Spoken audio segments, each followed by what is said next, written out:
बहुत सौभाग्यशाली है जो ऐसी विशेष खास भव्य दिवाली के साक्षी बनेंगे।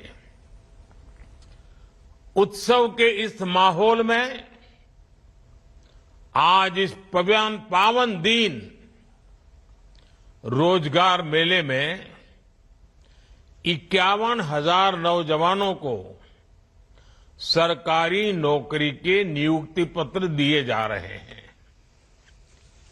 मैं आप सबको बहुत बहुत बधाई देता हूं, शुभकामनाएं देता हूं। साथियों, देश के लाखों युवाओं को भारत सरकार में परमानेंट सरकारी नौकरी देने का सिलसिला लगातार जारी है। बीजेपी और एनडीए शासित राज्यों में भी लाखों युवाओं को नियुक्ति पत्र दिए गए हैं और अभी हरियाणा में तो नई सरकार बनते ही 26,000 युवाओं को नौकरी का उपहार मिला है। और आप में से जो हरियाणा से परिचित होंगे उनको पता है, इन दिनों हरियाणा में एक उत्सव का माहौल है, नौजवान प्रसन्न है। और आपको पता है, हरियाणा में हमारी सरकार की पहचान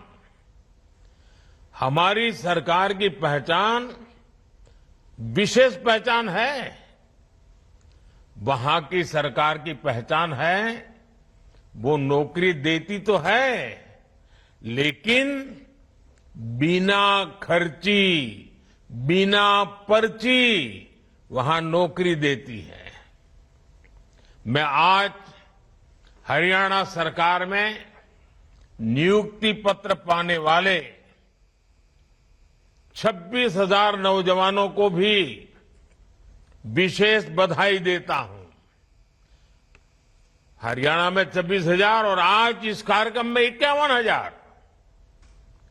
साथियों, देश के युवाओं को ज्यादा से ज्यादा रोजगार मिले। हमारे साथ जुड़ गए सत्य प्रकाश का रुख कर लेते हैं। सत्य प्रकाश, इस पूरे मामले में 20 साल के युवक की गिरफ्तारी हो गई है। क्या ये माना जाए कि इसका किसी गैंग से कोई कनेक्शन है या सिर्फ ये डराने धमकाने के लिए और लाइमलाइट में आने के लिए कॉल किया गया था?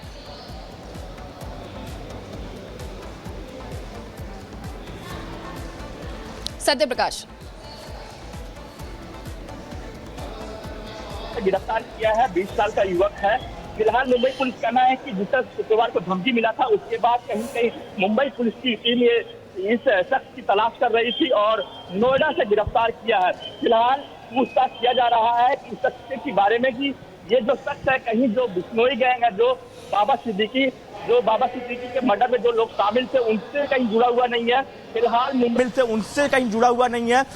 मुंबई पुलिस की टीम जो नोएडा से गिरफ्तार किया है, जो 20 साल का शख्स है, उसको लेकर मुंबई लेके आ रही, क्योंकि जिस तरह से शुक्रवार को जिशान सिद्दीकी के ऑफिस में धमकी भरा फोन किया था इस शख्स ने, उसके बाद मुंबई पुलिस की निर्मल नगर पुलिस स्टेशन ने मामला दर्ज किया था और इसको लेकर जांच किया जा रहा था। कहीं मुंबई पुलिस की तरफ से डिस्क्लोज नहीं किया गया, क्योंकि आज इस पूरे मामले कहीं डिस्क्लोज हुआ, सामने आया बात, क्योंकि मुंबई पुलिस ये मामले को सामने आना नहीं देना चाहती थी कि इस मामले की जांच कर रही थी। आज जिस तरह से नोएडा से ही 20 साल के युवक को गिरफ्तार किया है, इस मामले को लेकर मुंबई पुलिस का कहना है कि हर एंगल से जांच किया जा रहा है, क्योंकि जिस तरह से बाबा सिद्दीकी की हत्या में 14 से ज्यादा लोगों को गिरफ्तार किया गया है, कहीं उससे लिंक तो नहीं है। इस सारी चीजों को लेकर मुंबई पुलिस जांच कर रही है। जी सत्यप्रकाश, आने वाले समय में क्या कोई सुरक्षा बढ़ाए जाने को लेकर बात सामने आई है कि सलमान खान या जिशान सिद्दीकी की सुरक्षा बढ़ाई जाएगी, क्योंकि back to back threat calls आ रहे हैं और ऐसे मामले बढ़ते जा रहे हैं?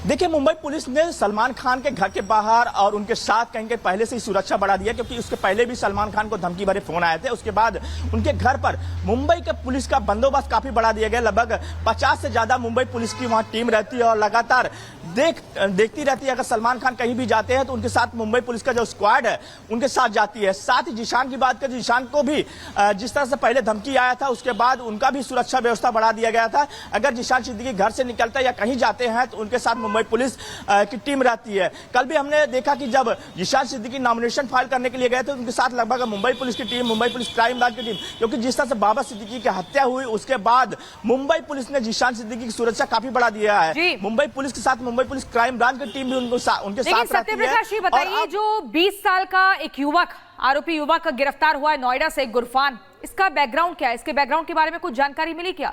क्योंकि यहाँ पर जिन भी लड़कों को या तो सुर्खियों में आना है या फिर ये कोई भी धमकी भरा कॉल कर दे रहा है, किसी का कोई गैंगस्टर से लेना देना हो या ना हो, कॉल करके लाइमलाइट में आ जाते हैं, फिर पुलिस उन्हें पकड़ ले जाती है, बाद में बहुत कुछ सामने नहीं निकलता है।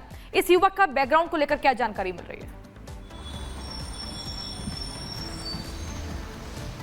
देखिए, मुंबई पुलिस ने अभी नोएडा से गिरफ्तार किया है, ज्यादा जानकारी नहीं दे रही, लेकिन जिस तरह से ये शख्स गिरफ्तार हुआ उसे साफ साफ अंदेशा लगा जा सकता है कि जिस तरह से पहले बाबा सिद्दीकी मामले में जो गिरफ्तारी हुई है, लगभग जो लोग गिरफ्तार हुए लगभग 30 साल से कम उम्र के हैं, चाहे शुभम लोनकर हुए, जीशान अख्तर हुए या शिव कुमार हुए, जो लगभग सबकी उम्र है 25 साल के अंदर है, लगभग 20-25 ऐसे उम्र है। तो कहीं न कहीं ये देखा जा रहा है कहीं उस जो बिश्नोई गैंग है उसके लोग तो नहीं है। फिलहाल इसको लेकर मुंबई, धन्यवाद सत्यप्रकाश आपका इस जानकारी के लिए। लगातार धमकियों का सिलसिला सामने आ रहा है, एक के बाद एक धमकियां दी जा रही हैं सलमान खान, जीशान सिद्दीकी, और इसके पहले हमने देखा कि कल पप्पू यादव को धमकी देने की बात सामने आई थी। इसके अलावा उसके बाद अभिनव अरोड़ा जो बाल संत हैं, उनकी मां का यह दावा था कि उनके परिवार को धमकी दी गई है। हालांकि पप्पू यादव को जो धमकी दी गई है जान से मारने की, उसका एक ऑडियो भी वायरल हो रहा है। हालांकि इसकी पुष्टि हम नहीं करते हैं। वहीं अभिनव अरोड़ा की मां यह दावा कर रही है कि उनके परिवार को मारने की धमकी दी गई है। रिपोर्ट देखिए।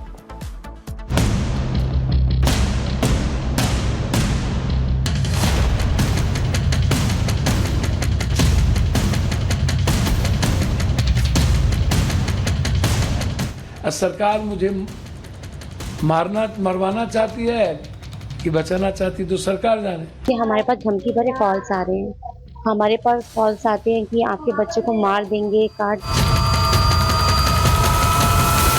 जी हाँ, पीड़ित भले अलग अलग हैं, लेकिन इनको धमकी देने वाला एक ही शख्स है, लॉरेंस बिश्नोई।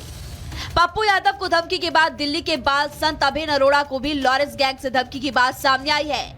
अभिनव अरोड़ा की मां ज्योति अरोड़ा का दावा है कि उन्हें कॉल और मैसेजेस से लॉरेंस गैंग से धमकी मिली। हमारे पास धमकी भरे कॉल्स आ रहे हैं, हमारे पास कॉल्स आते हैं कि आपके बच्चे को मार देंगे, काट देंगे, बहुत अपशब्द बोल रहे हैं, बहुत गालियां दे रहे हैं। ज्योति अरोड़ा के दावे में कितना दम है ये तो जांच का विषय है, लेकिन उन पर प्रोपेगेंडा करने का भी आरोप लगता रहा है। वहीं बिहार की पूर्णिया से सांसद पप्पू यादव को लॉरेंस गैंग से मिली कथित धमकी के बाद सियासत तेज हो गई है। पप्पू यादव ने बिहार के डीजीपी के साथ साथ केंद्रीय गृह मंत्री अमित शाह से भी सुरक्षा की गुहार लगाई, गृह मंत्रालय को चिट्ठी भी लिखी। हालांकि वो इस पूरे मामले में विक्टिम कार्ड भी खेलते नजर आए, सरकार पर बड़ा आरोप लगाया, कहा सरकार मुझे मरवाना चाहती है। सरकार मुझे मरवाना चाहती है कि बचाना चाहती, तो सरकार जाने। इतने समय समय पर वीडियो ऑडियो देने के बावजूद एक भी एसपी, एक भी डीआईजी, आईजी ने एक प्रतिक्रिया तक नहीं दी, तो इसका मतलब साफ है कि वो श्रद्धांजलि देने आएंगे। बिहार के पूर्व सीएम और कैबिनेट मंत्री जीतन राम मांझी ने भी सरकार से मांग की है कि इस पर सरकार ध्यान दे। तो सरकार को संज्ञान में लेना चाहिए, देखना चाहिए कि क्या वास्तविकता है। यहाँ तक वो बोल चुका है कि रेकी वगैरह जो होता है वो कर लिया है, तो कुछ भी कर सकता है, तो सरकार को सजेस्ट होना चाहिए। दरअसल बाबा सिद्दीकी की हत्या के बाद पप्पू यादव ने लॉरेंस बिश्नोई को 2 टके का गुंडा बताया था, जिसके कुछ ही दिनों बाद पप्पू यादव को बैक टू बैक 3 धमकियां मिली, फोन कॉल, वॉइस मैसेजेस भी मिले। धमकी भरे वॉइस मैसेज में सुनाई दे रहा है कि एक शख्स कह रहा है कि गलती तेरी, ऊपर से दिखा रहा है कि कोई गलती नहीं है, हमने तुझे बड़ा भाई माना, ऊपर से तूने भाई का फोन नहीं उठाया, जेल का जैमर कराने के पता है तुझे लाख रुपए लगते हैं, मजाक समझ रखा है तुमने, तो क्या जवाब दूं मैं कि बड़ा भाई बना लिया मैंने, और बड़े भाई ने ये सिला दिया, शर्मिंदा करवा दिया तूने मुझे, बड़ा भाई बना लिया, उसका फर्ज तो निभा लेता, वहीं पप्पू यादव को अज्जू लॉरेंस के शख्स ने व्हाट्सएप पर पहले लॉरेंस बिश्नोई का एक फोटो भेजा, फिर कई कॉल्स किए। पप्पू यादव ने कॉल पर खुद को पप्पू यादव का पीए बताया और धमकीबाज से बात की। कर्म और कांड दोनों करते हैं भैया। भाई साहब की वो डायलॉग तो सुना होगा कि पप्पू यादव जी देश के 7 बार इंडिपेंडेंट एमपी रहे हैं और उससे मतलब पॉलिटिक्स से जुड़े हैं, नाम जाने जो हमारे रास्ते में आएगा। फिलहाल लॉरेंस की कथित धमकी को लेकर विक्टिम कार्ड का दौर जारी है। पुलिस और जांच एजेंसियों ने जांच की बात तो कही है, उसके बाद ही मामले की असल सच्चाई सामने आएगी। Bureau report, Republic Bharat.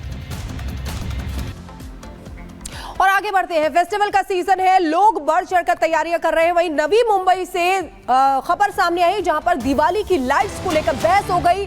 2 समुदायों में दिवाली की लाइट्स को लेकर बहस हो गई। तलोजा में, नवी मुंबई के तलोजा में यह हुआ है जहां पर हिंदुओं को लाइट लगाने से रोकने पर यह विवाद हुआ है।